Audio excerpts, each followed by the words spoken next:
Good morning, and welcome to the First Unitarian Church of Salt Lake City.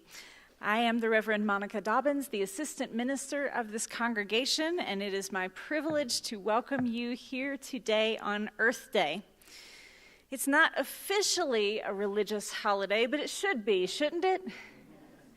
A day for Unitarian Universalists to celebrate our connection to the earth from which we arise and to which we return, and the interconnectedness of all things. If you are visiting here today, you are our honored guest. Now, usually on Sunday morning, we have a welcome table just right outside here in our fellowship hall. But today, we have our annual art fair, and because we have a record number of artists, we don't have room for a welcome table. So we're going to do things differently today. If you are a regular here, you're now the welcome table. So if you see someone in Elliott Hall that you don't know well or that you don't recognize, just stick out your hand and say hi and introduce yourself. Now, I'll confess, I did this last week, and y'all know I'm the new kid around here. I introduced myself to someone who's been a member here since the 1960s. And I managed to limit my mortification to just 2 working days. So look, if I can do it, you can do it. To light our chalice this morning, I bring you these words from the Reverend Margaret Kipe. As surely as we belong to the universe, we belong together. We join here to transcend the isolated self, to reconnect, to know ourselves to be at home, here on earth, under the stars, linked with each other.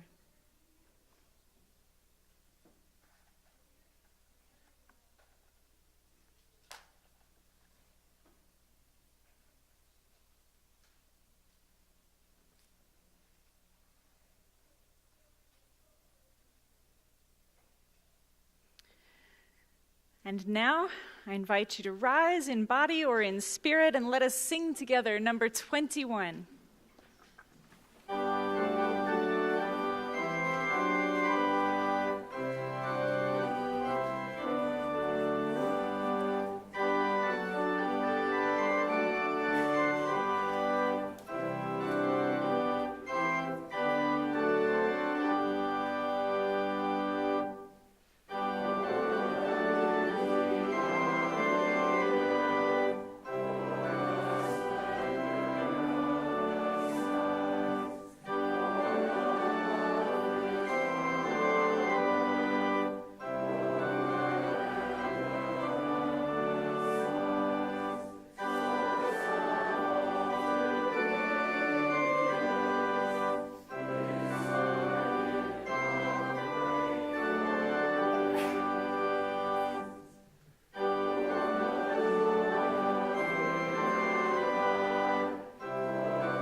Good morning.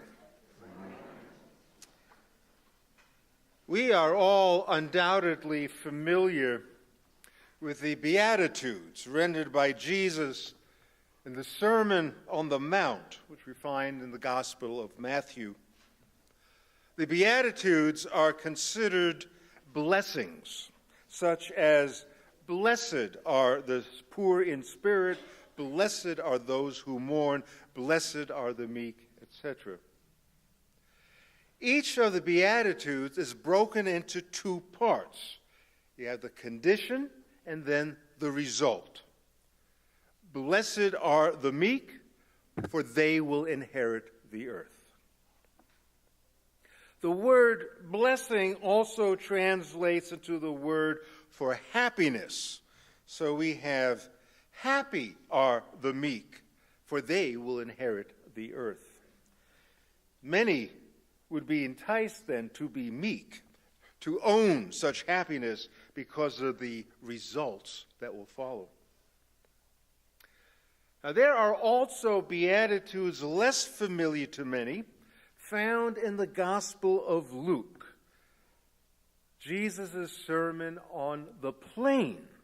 So we've got Sermon on the Mount in Matthew, Sermon on the Plain in Luke. The same format for both holds. There's a condition and a result. In Luke, we read, "Blessed be ye poor, happy be ye poor, for yours is the kingdom of God." But Luke isn't content with just listing a slew of blessings and happiness. He concludes his sermon with 4 woes. Woe to you who are rich, woe to you who are well-fed, woe to you who laugh now, etc. Luke still offers the condition and the result. Woe to you who laugh now, for you will mourn and weep. Now, a colleague of mine, Dick Gilbert, wrote Beatitudes for Earth Day. They are lovely and meaningful. I was tempted, however, to follow in the format of Luke, to tackle on the woes that we feel on Earth Day. Now, of course, I'm not going to do that, save one.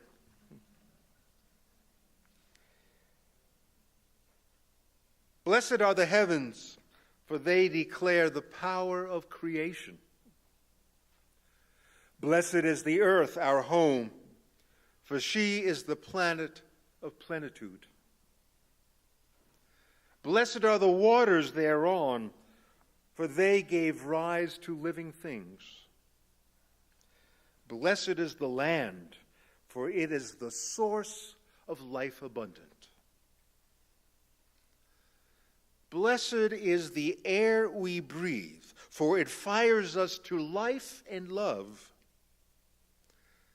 Blessed are the beasts of the field, for they are glorious to behold. Blessed are the birds of the air, for they carve a graceful arc in the sky. Blessed are the mountains and the seas and the valleys, for their variety makes rich our habitat. Woe to you this Earth Day. Woe to you who are rich and smug and laugh now, for you will mourn and weep. Amen.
This morning's reading is by Native American author and botanist Robin Wall Kimmerer. I spend a lot of time thinking about our relationships with land, how we are given so much and what we might give back. I try to work through the equations of reciprocity and responsibility, the whys and wherefores of building sustainable relationships with ecosystems, all in my head. But what happens when there is no intellectualizing, no rationalizing, just the pure sensation of baskets of mother love? The ultimate reciprocity, loving and being loved in return. Now, the plant scientist who sits at my desk and wears my clothes and sometimes borrows my car, she might cringe to hear me assert that a garden is a way that the land says, I love you. Isn't it supposed to be just a matter of increasing net primary productivity of the artificially selected, domesticated genotypes, manipulating environmental conditions through input of labor and materials to enhance yield? Adaptive cultural behaviors that produce a nutritious diet and increase individual fitness are selected for. What's love got to do with it? If a garden thrives, it loves you. If a garden fails, do you attribute potato blight to a withdrawal of affection? Do unripe peppers signal a rift in the relationship? I have to explain things to her sometimes. Gardens are simultaneously a material and a spiritual undertaking. That's hard for scientists, so fully brainwashed by Cartesian dualism, to grasp. Well, how would you know it's love and not just good soil, she asks. Where's the evidence? What are key elements for detecting loving behavior? That's easy.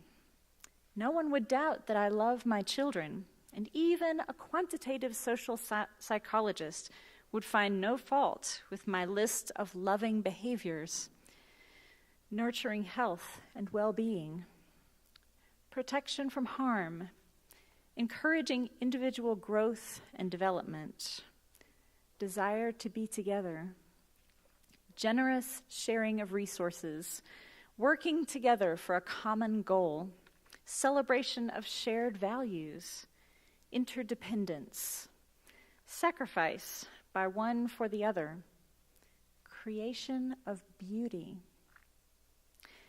If we observed these behaviors between humans, we would say, she loves that person. You might also observe these actions between a person and a bit of carefully tended ground and say, she loves that garden.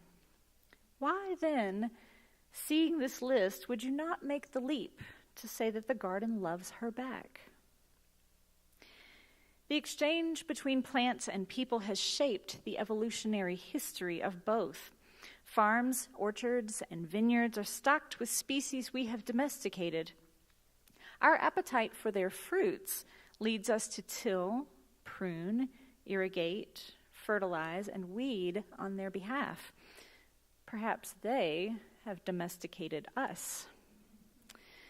Wild plants have changed to stand in well-behaved rows, and wild humans have changed to settle alongside the fields and care for the plants, a kind of mutual taming.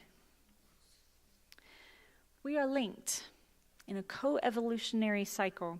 The sweeter the peach, the more frequently we disperse its seeds, nurture its young, and protect them from harm. Food plants and people act as selective forces on each other's evolution. The thriving of one is in the best interest of the other. This, to me, sounds a bit like love. I sat once in a graduate writing workshop on relationships to the land. The students all demonstrated a deep respect and affection for nature. They said that nature was the place where they experienced the greatest sense of belonging and well-being. They professed without reservation that they loved the earth. And then I asked them, "Do you think that the earth loves you back?" No one was willing to answer that. It was as if I had brought a two-headed porcupine into the classroom, unexpected and prickly. They backed away slowly. Here was a room full of writers, passionately wallowing in unrequited love of nature. So I made it hypothetical and asked, what do you suppose would happen if people believed this crazy notion that the earth loved them back? The floodgates opened. They all wanted to talk at once. We were suddenly off the deep end, heading for world peace and perfect harmony. One student summed it up. You wouldn't harm what gives you love. Knowing that you love the earth changes you, activates you to defend and protect and celebrate. But when you feel that the earth loves you in return, that feeling transforms the relationship from a one-way street into a sacred bond.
Please be sure to take a look at the announcements, all the announcements in our order of service, because they're chock full of wonderful activities in which this congregation is engaged.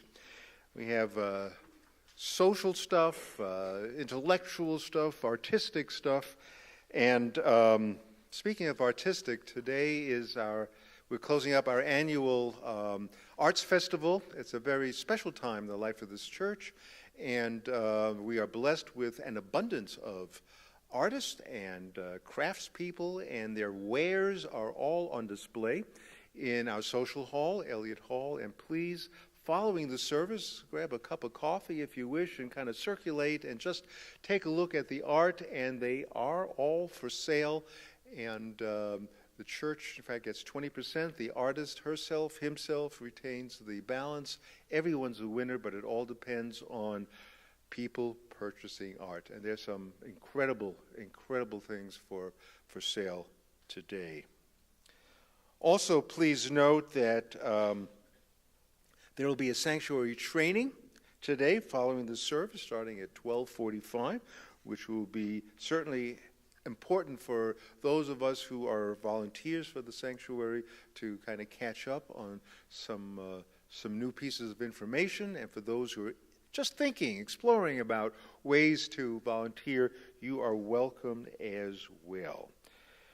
One, I want to say, crucial announcement is that for about 20 years, we've had a wonderful tradition in this church of spending a couple of days in the summer on a camp out. It's a wonderful opportunity for young families especially, but you don't have to be a young family to enjoy it. You just have to, resonate with sleeping in a tent on the hard Mother Earth floor and things like that. Or just sleep out, under the stars. Anyway, this year's camp out, our leader for many, many years, but we won't be able to do it this year. And so if we're going to continue this wonderful social and enriching tradition, we're going to need someone else to step up. And you're not going to be, isolated, left alone in this endeavor. Bill will be happy to work with you. They will supply you with organizational help, everything you need. But we do need someone to step forth, preferably someone who really loves to camp and maybe has had some experience with this in the past. So if you are able to help out so we can pull off another camp out experience, see Bill after the service, or you can talk to Monica or me, and let's see if we can't get another camping experience going. At this time, the offering will gratefully be received, a chance to greet one another and wish each other a happy Earth Day.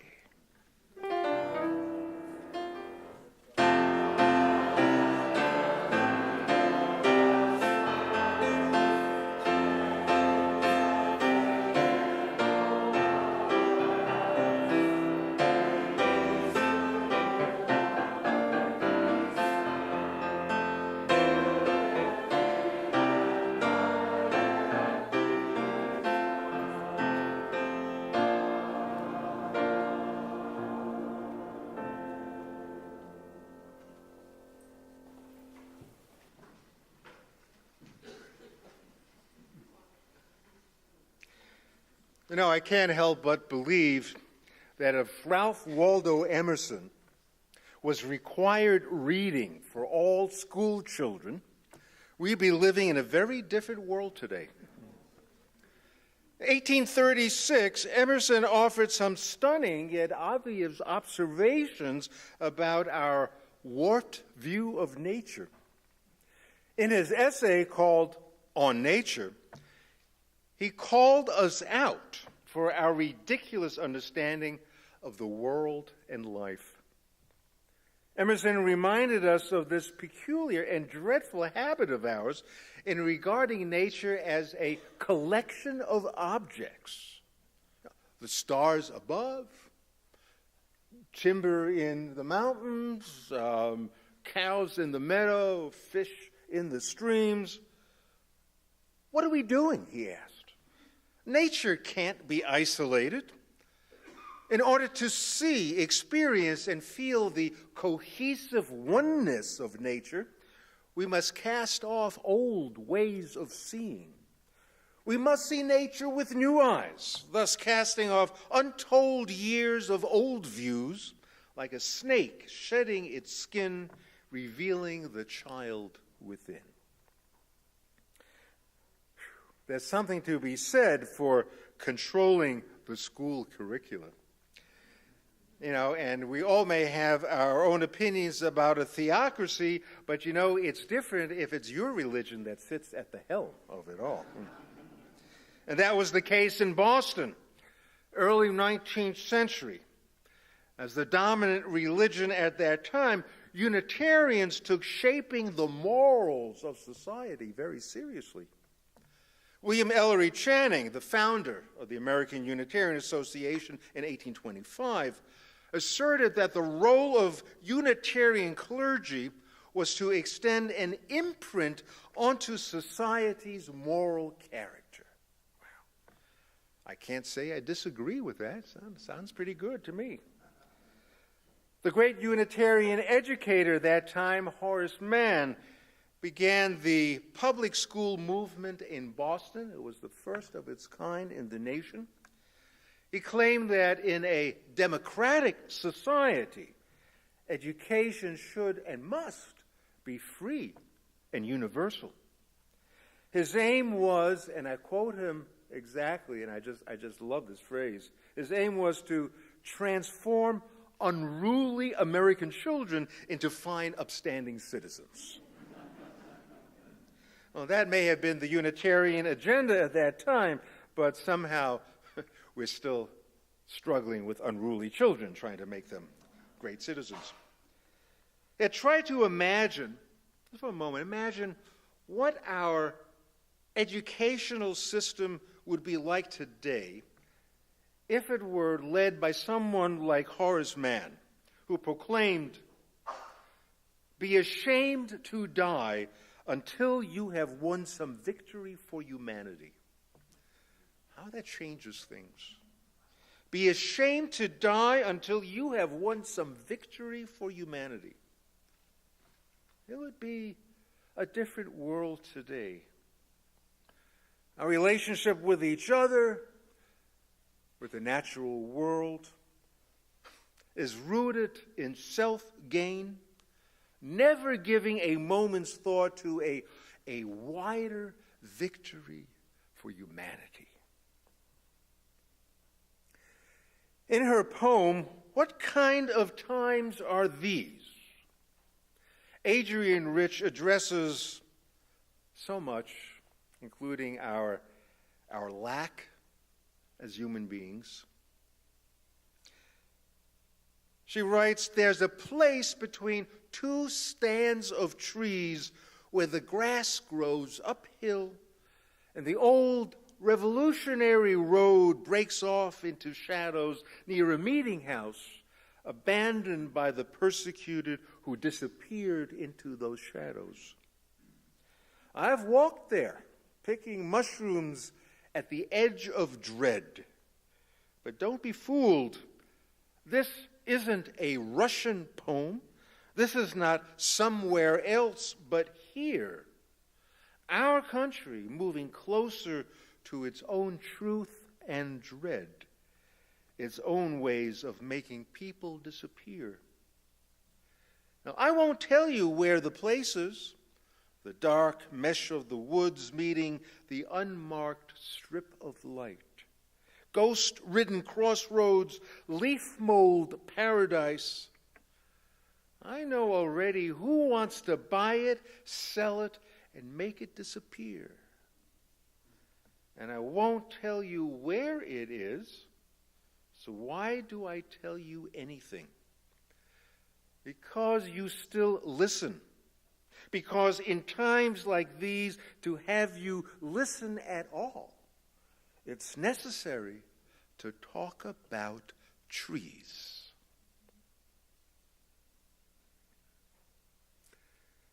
There's sufficient objectivity that comes to the fore on Earth Day as we acknowledge our country moving closer to its own truth and dread. Clearly, we are watching the world slip away. The ancient Greeks called the world cosmos, their word for beauty. For the beauty of the earth, for the splendor of the skies. This, the Unitarian paean of gratitude for the cosmos, the beautiful world. The beautiful world. Earlier this week, the BBC released the story with the headline, "Heat Waves Cook Great Barrier Reef Corals." Prolonged ocean warming events known as marine heat waves take a significant toll on the complex ecosystems of the Great Barrier Reef. In surveying the 3,863 individual reefs that make up the system off Australia's northeast coast, scientists found that 29% of communities were affected. In some cases, up to 90% of coral died in a process known as bleaching. Our beautiful world. Right? This week, the House of Representatives offered a measure that would cut funding for land conservation programs. At the same time, it contains a proposal backed by pesticide manufacturers such as Dow Chemical that would streamline the process for approving pesticides by allowing the Environmental Protection Agency to skip reviews required under the Endangered Species Act. The 1962 publication of Rachel Carson's groundbreaking book, Silent Spring, was named in 2006 as one of the 25 greatest science books of all time by the editors of Discover magazine. Again, imagine if that book, Silent Spring, were required reading in our schools today. What do we know about ecosystems? God, it sounds difficult and complicated, doesn't it? But Wendell Berry defines an ecosystem as simply as is humanly possible. This is all we need to know. An ecosystem, the web of relationships by which a place and its creatures sustain mutual life. That's all. The web of relationships by which a place and its creatures sustain a mutual life. Why do humans think they are exempt from this mutuality of existence? Now, the impetus for Silent Spring was a letter written in January 1958 by Rachel Carson's friend Olga Huckins, a letter she wrote to the Boston Herald. She decried the death of birds around her property resulting from the aerial spraying of DDT. Now, Silent Spring is about how human beings have stopped the music in nature. The bird song disappears. Only some will notice. Today's researchers, investigating more broadly the changing music in nature, come up with some interesting observations. The rhythmic beat of seasons changing has fallen out of sync. As frosts recede in the northern hemisphere, leaves come out on trees much earlier, caterpillars hatch to gorge on leaves, bees and butterflies emerge to pollinate flowers, birds leave the southern hemisphere and fly thousands of miles to lay eggs and feast on insects in the north. Just think of it all as a magnificent ballet. It's a ballet moving to orchestral music. Global warming has changed the tune. Spring now arrives several weeks earlier in some parts of the world than it did just a few short decades ago. Not all species are adjusting to this warming. Each spring, at a certain time, the orchid, whose crimson body looks like an insect, releases a pheromone that tricks the solitary male bee into thinking the plant is a mating partner. It's a key step for pollination. This ruse, which scientists call pseudocopulation, works because the orchid tends to bloom during a specific window each spring, just right after the lonely male bees emerge from hibernation, but before the female bees appear. But with the early spring, the female bees appear earlier, luring the male away from the orchid. Things are looking bleak for future orchid pollination. It would be great if they taught this in the schools, but perhaps our schools can't teach this because they can't say the word pseudocopulation.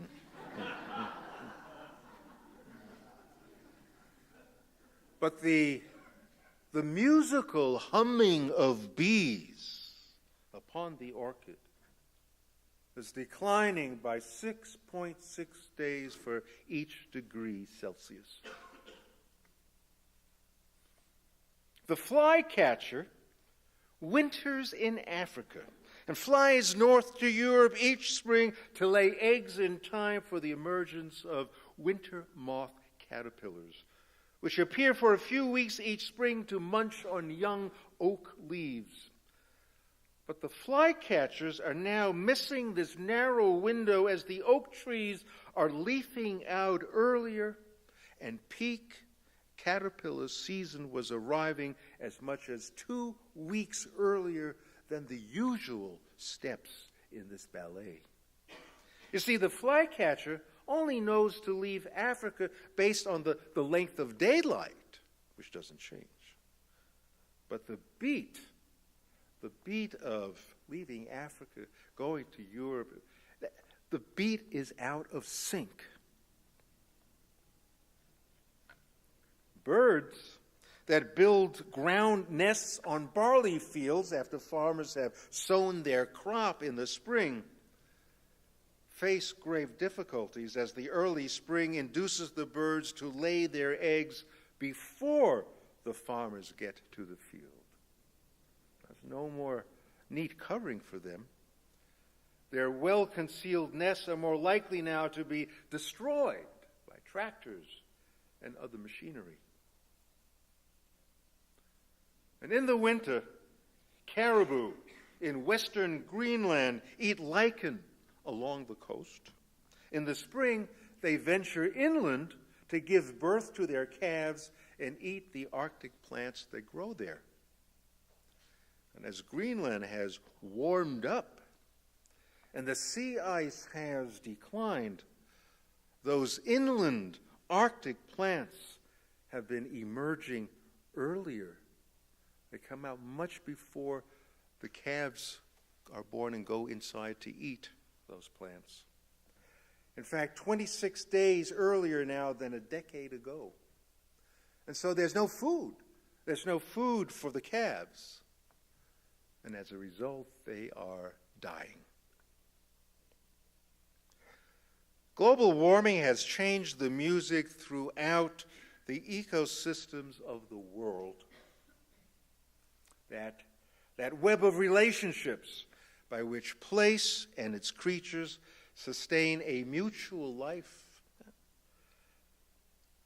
it no longer works. Sally McFaig, my favorite eco-theologian, funny, there was no such designation when I was in seminary, but it is now. And she asked a very profound and simple question. Whose world is it? How many of us stop to think, yeah, whose world is it? As we continue to stand apart from nature and hold dominion over it, as we continue to remove ourselves from the mutuality of existence, as we fail to notice that the music has changed, by all of this, we have really answered Sally's question with the egotistical boast as self-absorbed humans. Whose world is it? It's my world, of course. This is a world created for us. You doubt that? We need only examine how we live. In her book, The Sacred Death of Nature, Ursula Goodenough describes religion as the human effort to respond to basic questions about how things are and came to be, discerning what things are valuable, which denotes the ethic by which we live. Okay, so religion is there to help us take note of what it is we truly value, and that in turn informs the ethic by which we live. Interesting. The moment, wrote Margaret Atwood, the moment When after many years of hard work and a long voyage, you stand in the center of your room, house, half acre, square mile, island, country, knowing at last how you got there, and say, I own this, is the same moment when the trees unloose their soft arms from around you, the birds take back their language, the cliffs fissure and collapse, the air moves back from you like a wave and you can't breathe. No, they whisper, you own nothing. You were a visitor, time after time, climbing the hill, planting the flag, proclaiming, we never belonged to you. You never found us. It was always the other way round.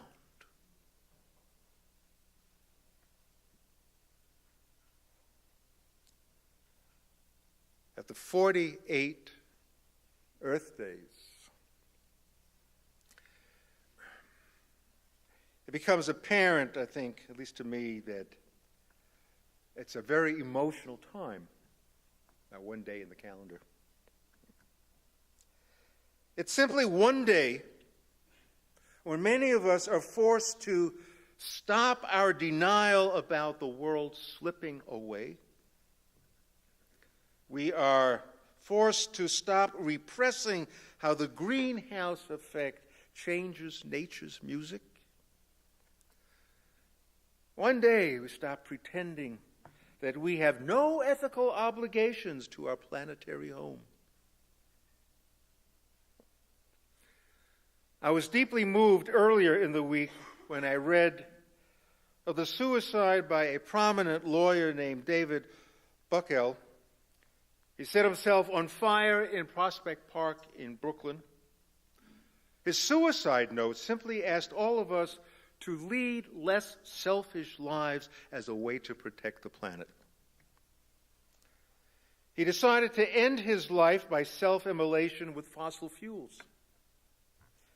Pollution ravages our planet, he wrote in his note, oozing inhabitability via air, soil, water, and weather. Most humans on the planet now breathe air made unhealthy by fossil fuels, and many die early as a result. My early death by fossil fuel reflects what we are doing to ourselves. He goes on. A life of privilege requires actions to balance the harm caused. And the greater the privilege, the greater the responsibility. For if one does not leave behind a world better for having lived in it, all that remains are selfish ends, sometimes wrapped in family or nation. Now, this delivers the same kind of haunting message as was Horace Mann's edict. Be ashamed to die until you have won some victory for humanity. On Earth Day, we become acutely aware of our shame.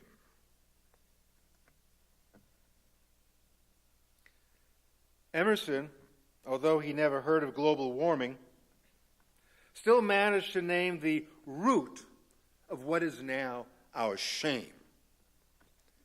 We believe we are separate from nature, that we enter into relationships when we feel like it, that we have the right to own all the worldly goods we can legally get hold of.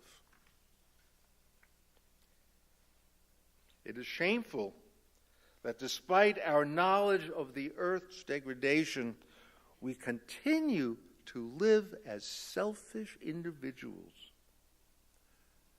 Now, this new oil and gas exploration in the Arctic wilderness alone ought to make us feel shame. What comes to mind is an old Yiddish term, chutzpah. Chutzpah. We live on a planet today that took billions of years in the making. And what do? We change the chemistry of the planet. We disturb the ecosystems. We alter the functioning of the planet. We change the very music to which the earth has danced and moved for virtually all eternity.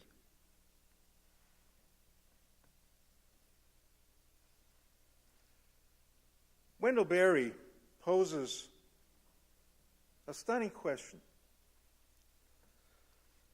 What is holy? What does holy mean for you? He says, there are those who insist that whatever takes place inside a house of worship for an hour or so a week, that constitutes holiness. And some of us would answer differently. If holiness means experiencing awe, sensing wonder, discovering reverence, then holiness is expressed in our farmlands, the wilderness, the rivers, in our affirmation that we are dependent upon the earth. The earth itself is holy. We are desecrating that which is holy. And so Earth Day continues to get more and more emotionally charged. As a species, we live essentially sacrilegious lives. We have come to the point where we have changed the holiness of Earth's music. We have altered it considerably just in our lifetime alone by distancing ourselves from the orchid, the flycatcher, the bees, the caribou, the oak leaves. When did we become so tone deaf?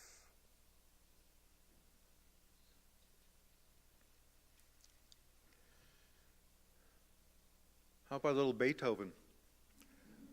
Let's take our hymn books, turn to page 29.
Please be seated for these closing words by Kathleen Dean Moore.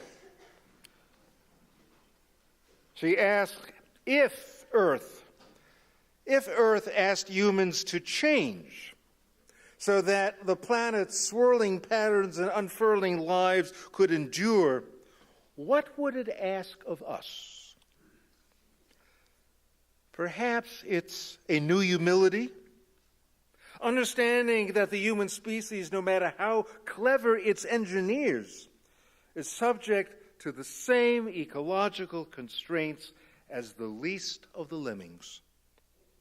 Perhaps a new self-restraint, a willingness to limit our numbers, limit our takings, understanding that the resources and resiliency of the earth are finite.